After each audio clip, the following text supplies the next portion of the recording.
Quem ainda tem coragem de defender a Lava Jato depois de tudo que a gente está vendo aí? Eu. E eu vou explicar por quê. Aguenta aí. Salve galera, eu sou Maurício Ricardo, inscreva-se no meu canal, ative as notificações, dê seu like ou seu dislike e um comentário, porque ele é muito importante.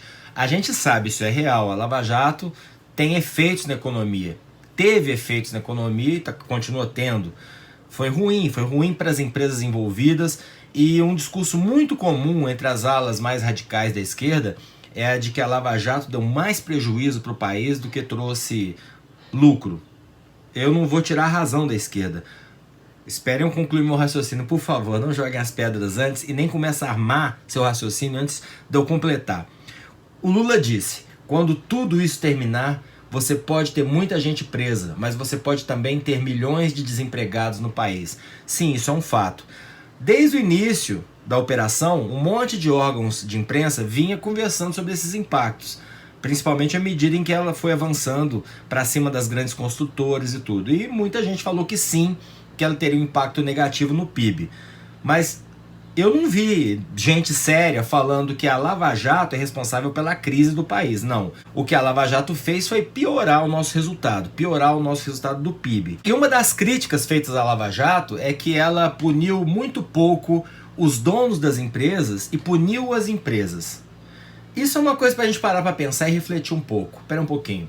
Pegaram lá os corruptores, que entregaram os corruptos, deram penas mais brandas, mas destruíram as empresas dele. É isso que vendem pra gente como imagem. E eu, como leigo, como uma pessoa que não é economista, mas como jornalista, ou seja, eu sou curioso em tudo, fico me perguntando, peraí, a Odebrecht, por exemplo, vou abrir aspas, é o mais bem organizado caso de corrupção já desvendado na história do capitalismo, diz o Bruno Brandão, que é diretor executivo da Transparência Internacional no Brasil. Vou deixar link. A ONG lançou um relatório sobre corrupção internacional em que destaca 5 casos emblemáticos envolvendo grandes empresas.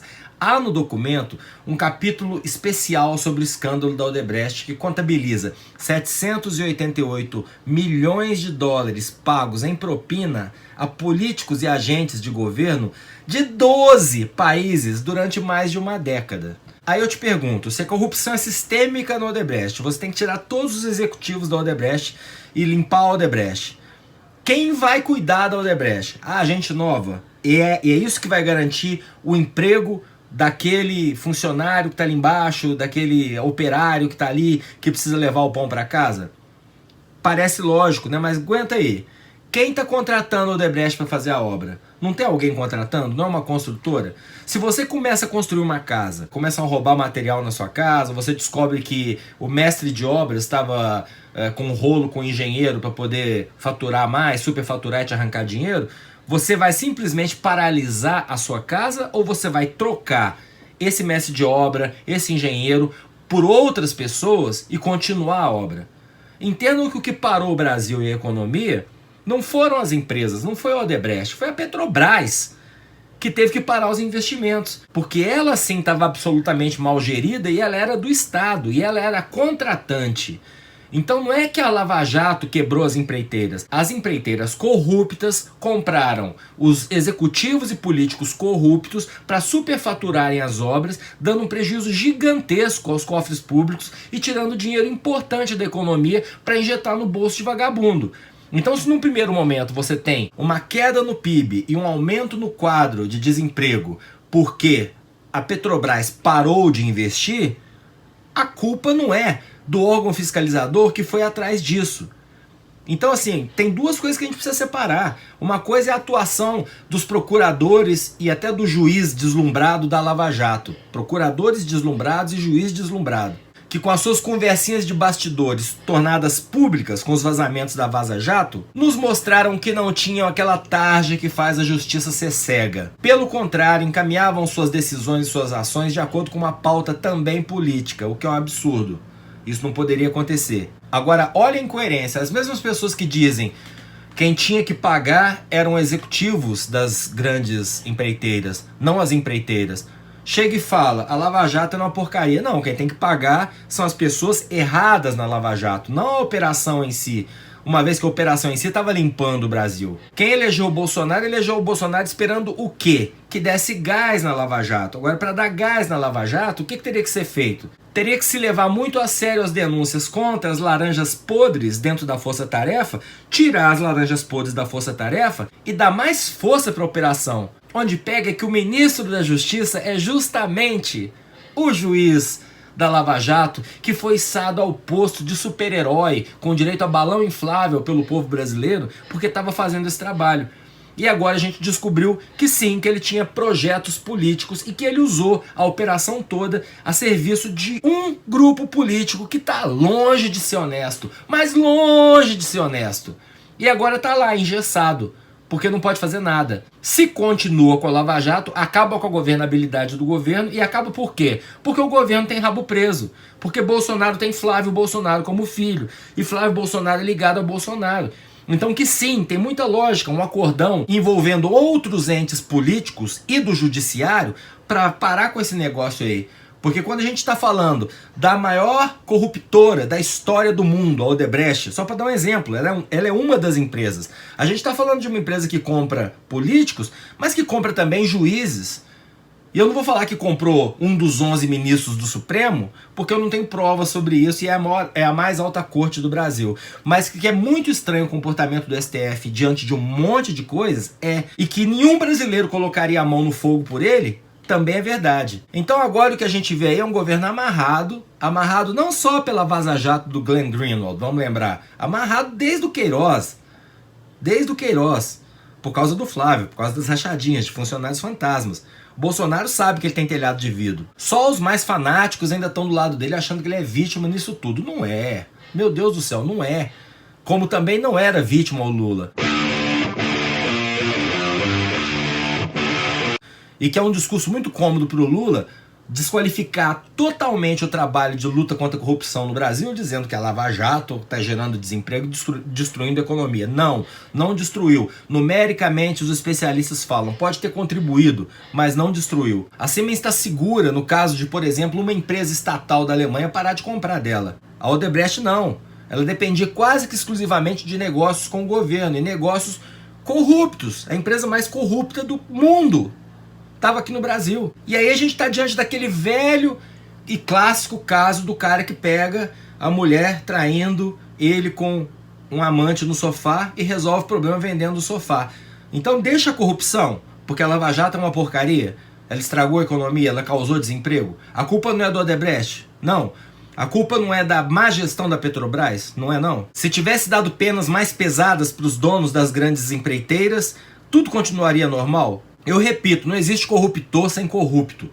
Cada um no seu grau e cada um no seu ângulo são igualmente nocivos. Mas um lado a gente pode acompanhar mais de perto, que é a coisa pública. Porque a gente tem gerência sobre a coisa pública no momento em que a gente vota. Se a Petrobras se enfiou numa enrascada e parou de investir, o problema é público, o problema é da Petrobras. Porque se ela não fosse enrascada, se ela fosse uma empresa honesta e desonesta fosse a Odebrecht, o que ela faria? Ela cortaria negócio com a Odebrecht, mas outra empreiteira ou pequenas construtoras menores, fariam um consórcio, buscariam até ajuda externa, mas iria usar a mão de obra brasileira para continuar as obras e continuar o investimento. O que aconteceu com o Brasil é que a crise econômica cortou nosso dinheiro para investimento. Aquela farra de 2000 bolinha, entre 2000 e 2010, acabou. Minha Casa Minha Vida, grandes estradas, grandes obras, gerando emprego e com isso aumentando o poder de compra do assalariado e melhorando a economia, isso acabou pela crise econômica, não acabou por causa da Lava Jato. Repetindo, se o problema fosse esse, a Petrobras teria continuado investindo através de outras empresas. Outras empresas teriam sido criadas. E o que ia ter um maior número de desemprego de executivo ladrão da história da humanidade, mas não de operário. Essa é a nossa tragédia. A gente não consegue combater a corrupção, porque até quem combate a corrupção é corrupto. Então eu sei que muita gente vê meus vídeos e fala, Maurício, como você é ingênuo. Você acha mesmo que vai acabar com a corrupção no Brasil? Você vê as coisas num nível muito raso. Não, cara, não é que eu vejo as coisas num nível raso. Todo mundo aqui quer ter o monopólio do diálogo e da opinião. Eu tô aqui jogando ideias e aberto a discuti-las. E jogando as ideias básicas, porque em torno das ideias básicas todo mundo pode se reunir. Quem vai negar que o combate à corrupção é importante? Quem vai negar que o Ministério Público, os procuradores do país inteiro, os juízes do país inteiro deveriam ser probos, incorruptíveis e ajudar a combater esse mal, esse câncer que destrói a economia? Todos nós. Então por que a gente insiste em transformar aquilo que não deveria ser politizado numa coisa política? A começar pelo pessoal da Lava Jato.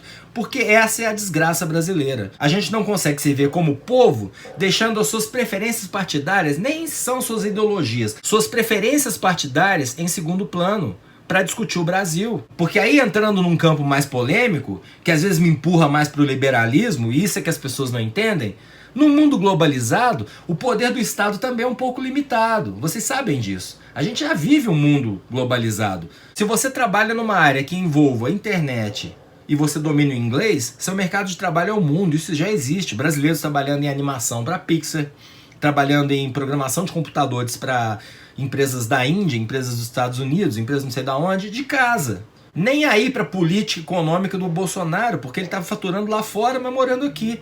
E ainda achando bom o dólar alto, isso que é o pior. Então o que eu tô cobrando nesse vídeo aqui é coerência. Se você acha que a culpa da corrupção não é das empresas, é das pessoas à frente das empresas e que as empresas têm que ser preservadas, a culpa dos erros da Lava Jato é de pessoas que estão dentro da força-tarefa, não da força-tarefa, e por isso ela deve ser preservada. Porque o caminho é esse mesmo. O caminho é em cima. É uma pena que o Moro tenha se deixado encantar pelo passarinho azul e compor o governo do principal beneficiado em primeiro plano, em primeiro momento, pela Lava Jato. Porque ela poderia avançar e aí sim, o prejuízo da economia ia ser um efeito colateral, mas com duração curta. A médio e longo prazo, como dizem vários especialistas em várias matérias, uma delas eu vou deixar um link aqui que é do UOL, seria um país saneado, com dinheiro bem empregado, e o benefício é ser para todo mundo. Eu sou Maurício Ricardo, inscreva-se no meu canal, ative as notificações, dê seu like ou o seu dislike e deixe aí o seu comentário, ingênuo ou não.